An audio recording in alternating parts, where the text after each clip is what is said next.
नमस्कार मित्रों, आपके अपने YouTube चैनल कीर्ति एजुकेशन पॉइंट में हार्दिक स्वागत है। मैं सुजीत यादव। आज मैं लाया हूँ इंटरमीडिएट यानी क्लास 12 के स्टूडेंट के लिए भौतिक विज्ञान जो प्रथम भाग है फिजिक्स का फिजिक्स फर्स्ट से संबंधित कुछ टॉपिक लाया हूं और वेरी इंपॉर्टेंट टॉपिक है। और इस टॉपिक को आप सभी लोग बहुत ध्यान से देखिएगा, क्योंकि यह जो क्वेश्चन है या यह जो टॉपिक है यह आपके जो एग्जाम की दृष्टि से बहुत ही महत्वपूर्ण है, क्योंकि गत वर्षों में भी इससे क्वेश्चन पूछे जाते हैं। और मैं पर डे यानी रोजाना आप सबके लिए एक नई वीडियो फिजिक्स फर्स्ट भाग पर अपलोड करता रहूंगा। इसलिए मेरा आप सभी लोगों से आग्रह है, जितने भी नए स्टूडेंट हैं या जो स्टूडेंट चैनल को सब्सक्राइब कर लिए हैं तो उनको हमारे तरफ से बहुत बहुत धन्यवाद। जो स्टूडेंट चैनल को अभी तक सब्सक्राइब नहीं किए हैं वह स्टूडेंट चैनल को जल्दी से सब्सक्राइब करके बेल आइकन को प्रेस जरूर करें, ताकि हमारे द्वारा जितनी भी वीडियो अपलोड की जाती है उस वीडियो का नोटिफिकेशन आप तक पहुंचे और एक भी क्लास किसी भी स्टूडेंट का मिस ना हो पाए। और लगे रहिए हमारे साथ। और मैं आज का जो टॉपिक आप सबका है बहुत ही वेरी इंपॉर्टेंट है, सोच रहे हो क्या है। और आज का आप सबका जो टॉपिक है कूलॉम का नियम। ये एनसीईआरटी की जब से बुक है, पहले वाले जो था ये 11th में था, अब है इंटर में, और इंटर में इसे बहुत ही महत्वपूर्ण टॉपिक रखा गया है। इसलिए इस टॉपिक को आप सभी लोग बहुत केयरफुल तरीके से देखिएगा, समझिएगा, और अगर समझ में नहीं आएगा तो कमेंट करके जरूर बताइएगा। और चैनल को तभी सब्सक्राइब करिएगा जब आपको वीडियो समझ में आएगी, और वीडियो को अंत तक देखेंगे तभी वीडियो आप सबको समझ में आएगी। तो देरी ना करते हुए आइए अपने टॉपिक कूलॉम के नियम पर आते हैं। कूलॉम का नियम देखिए, जो आपका सबसे इंपॉर्टेंट टॉपिक क्या है, क्या बताएगा, फर्स्ट चैप्टर का है। किस चैप्टर का है? फर्स्ट चैप्टर का है कूलॉम का नियम। तो कूलॉम का नियम किस पे आधारित है? कूलॉम का जो नियम है आवेशों पर आधारित है। ठीक, तो आवेशों पर आधारित है, और आवेश का मात्रक ही कूलॉम होता है। आवेश का मात्रक ही क्या होता है? आवेश का मात्रक ही क्या होता है? कूलॉम होता है। अब जानिए कूलॉम, ये चीज नोट कर लीजिएगा कि आवेश का मात्रक क्या होता है? कूलॉम होता है। अब एक चीज जान लीजिए, कूलॉम कौन थे और यह नियम किस पर आधारित या किससे दिए, तब इसका जो नियम इनका है इसके बारे में मैं बता रहा हूं। तो सबसे पहले जान लीजिए कि जो कूलॉम थे यह एक फ्रांसीसी वैज्ञानिक थे। कहां के वैज्ञानिक थे? फ्रांसीसी वैज्ञानिक थे। इन्होंने सन 1785 ईस्वी में, कब? सन 1785 ईस्वी में इन्होंने यह बताया कि अपने प्रयोगों के आधार पर यह बताया कि दो आवेशों के बीच जो बल कार्य करता है उनके संबंध में एक नियम प्रतिपादित किया। क्या बताया कि कब, कितने ईस्वी में? सन 1785 ईस्वी में इन्होंने दो आवेशों के बीच कार्यरत बल के संबंध में एक नियम दिया, और जिसे ही क्या कहा जाता है? कूलॉम का नियम कहा जाता है। ठीक, एक चीज समझ में आ गया कि यह नियम कब प्रतिपादित हुआ था, कितनी ईस्वी में? यह चीज नोट कर लीजिएगा कि जो कूलॉम का नियम प्रतिपादित हुआ था 1785 ईस्वी में प्रतिपादित हुआ था। और किस पे आधारित था? दो आवेशों के बीच लगने वाले बल के संबंध में नियम दिए थे। क्या दिए थे? कि दो आवेशों के बीच में लगने वाले बल के संबंध में नियम दिए थे। और इनका जो नियम था, इनका नियम क्या था देख लीजिए। इनका नियम आप सभी लोग स्क्रीन पर, आप सबको स्क्रीन पर है, और आप सभी लोग इस नियम का जो है शॉर्ट स्क्रीन कर लीजिएगा, और ताकि यह नियम आप सबको याद हो जाए। इनका नियम क्या है देखिए, बहुत आसान तरीके से मैं बताऊंगा। इन्होंने बताया कि दो स्थिर बिंदु का मतलब चाहे जो बिंदु रहेगा उस पर आवेश ऑलरेडी होगा।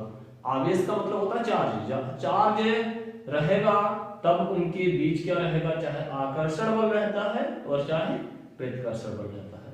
तो इन्होंने बताया कि दो स्थिर बिंदु आवेशों के बीच लगने वाला आकर्षण या प्रतिकर्षण बल। अब देखिए, बल लगेगा चाहे आकर्षण लगेगा चाहे प्रतिकर्षण। आकर्षण का मतलब जैसे एक बिंदु यह है, एक बिंदु यह है, दो बिंदु है, तो आकर्षण रहेगा तो एक दूसरे के क्या करेंगे, खींचेंगे, एक दूसरे क्या करेंगे, खींचेंगे। और अगर प्रतिकर्षण बल लगेगा तो एक दूसरे क्या करेंगे, एक दूसरे को धक्का देकर, मतलब दूर दूर भेजते हैं। जैसे दो चुंबक रहता है, चुंबक एक दूसरे को जब तोड़ दिया जाता है तो एक दूसरे क्या करता है, दूर दूर इसी प्रकार से जोड़ते हैं तो दूर दूर भेजता है। सेम वही कंडीशन है आवेश में भी। तो उनके बीच जो बताया गया कि अब बल कार्य करता है, चाहे वह क्या रहे, आपका आकर्षण बल रहे और चाहे प्रतिकर्षण बल रहे। तो जो बल रहेगा, तो बल दोनों आवेशों की मात्राओं के गुणनफल के अनुक्रमानुपाती होता है और उनके बीच के दूरी के वर्ग के व्युत्क्रमानुपाती होता है। देखिए क्या होता है, कैसे होता है, एक फिगर के माध्यम से समझिए। यह आपका एक पिंड है और यह दूसरा पिंड है।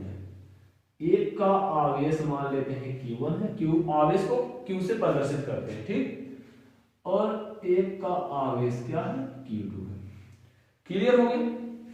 अब आपका क्या हो गया, दोनों क्लियर हो गया कि दो पिंड हैं, जैसे पृथ्वी है, चंद्रमा, एक दूसरे से आकर्षण प्रतिकर्षण बल के द्वारा ही तो जुड़े हैं।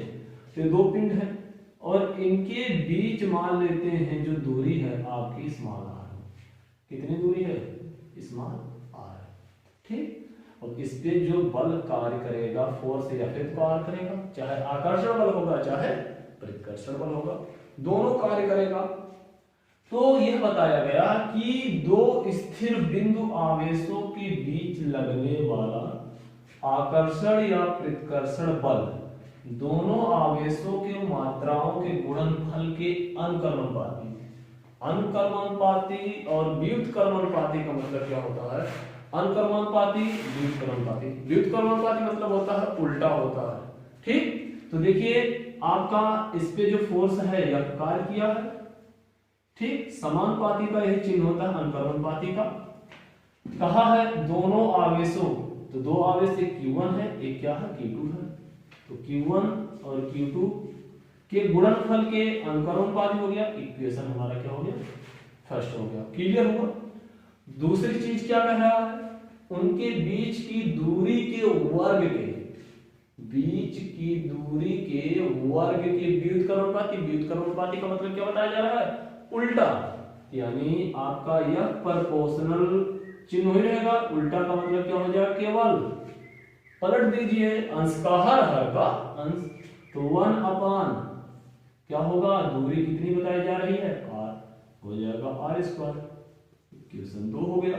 यदि देखिए दोनों इक्वेशन की हम तुलना कर लें, समीकरण 1 व 2 की तुलना करने पर अगर तुलना करेंगे तो देखिए क्या होगा, आपका दोनों का F प्रोपोर्शनल हो जाएगा Q1 Q2 अपान r²। अब देखिए यह जो प्रोपोर्शनल चिन्ह रहता है, इसे हटाने के लिए अब एक अनुक्रमानुपाती नियतांक आता है। उस अनुक्रमानुपाती नियतांक क्या है यह जान लीजिए। आपका यह बराबर बराबर तभी जाएगा, यहां से अनुक्रमानुपाती का चिन्ह तभी हटेगा जब यहां पर नियतांक आएगा। तो यह बराबर हो जाएगा, एक अनुक्रमानुपाती नियतांक के आता है, तो Q1 Q2 upon r square.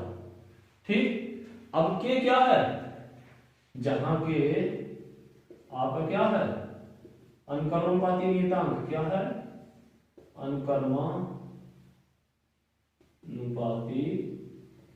नियतांक है, क्या है अनुक्रमानुपाती नियतांक है। तो ये जो के होता है, के किसके बराबर होता है या के की वैल्यू क्या होती है, यह चीज भी जाननी चाहिए। तो के क्या है, के की वैल्यू क्या होती है, जो के होता है यह आपका बराबर होता है 1/4 पाई एप्सिलॉन नॉट के बराबर होता है। एप्सिलॉन नॉट का मतलब क्या होता है, या एप्सिलॉन जीरो इसे पढ़ा जाता है, क्या क्या पढ़ा जाता है, एप्सिलॉन नॉट या एप्सिलॉन जीरो भी पढ़ा जाता है। तो एप्सिलॉन के की अगर हम यहाँ पर वैल्यू रख दें तो यह बराबर आपका हो जाएगा 1/4 pi epsilon not Q1 Q2 upon r square. यह आपका क्या है कूलॉम का नियम, क्या है कूलॉम का नियम। अब जानिए जो 1/4 पाई एप्सिलॉन नॉट है इसकी वैल्यू कितनी होती है, यह चीज भी जानना चाहिए, क्योंकि इसकी जो वैल्यू होती है निर्धारित रहती है। ठीक, प्रयोगों के आधार पर इसे बताया जाता है कि जो इसकी वैल्यू होती है यह आपकी कितनी होती है 9.0 इंटू 10 की पावर 9, 9.0 गुणे 10 की घात क्या होती है 9, और इसका मात्रक क्या होता है, कोई भी वैल्यू रहता है उसका मात्रक होता है, फिजिक्स है, फिजिक्स में जरूर मात्रक होता है। मात्रक क्या होता है न्यूटन, क्या होता है आपका न्यूटन मीटर स्क्वायर प्रति कूलॉम स्क्वायर, क्या होता है न्यूटन मीटर स्क्वायर प्रति कूलॉम स्क्वायर, या इसे भी लिखते हैं 9.0 इंटू 10 की पावर 9 न्यूटन मीटर स्क्वायर प्रति कूलॉम स्क्वायर। न्यूटन को एम से प्रदर्शित करते हैं, मीटर को एम से प्रदर्शित सभी लोग जानते हैं, और कूलॉम को किससे प्रदर्शित करते हैं सी से प्रदर्शित करते हैं। अब जान लीजिए जो आपका एक चीज और इसमें क्लियर करेंगे, जो आपका एप्सिलॉन जीरो है, एप्सिलॉन जीरो है, यह क्या होता है, इसे क्या कहा जाता है, तो इसका जो वैल्यू है मात्रक है, मैं अगले वीडियो में बताऊंगा। लेकिन एक चीज जान लीजिए ये होता क्या है, एप्सिलॉन नॉट क्या होता है, इसे कहा जाता है निर्वात में वैद्युतशीलता। क्या कहा जाता है, क्या कहा जाता है निर्वात में वैद्युतशीलता कहा जाता है। तो इस वीडियो में यहीं तक रहेगा, और मैं आशा करता हूं कि जितना भी चीज बताया जा रहा है कूलॉम का नियम आप सबको बहुत अच्छे तरीके से याद होगा और याद हो जाएगा। और एक बार देख लीजिए ये जो बताया गया है, दो पिंड हम ले लेते हैं, आपके पास दो अंगुलियां हैं, दो पिंड ले लेते हैं, एक ये हो गया एक ये हो गया।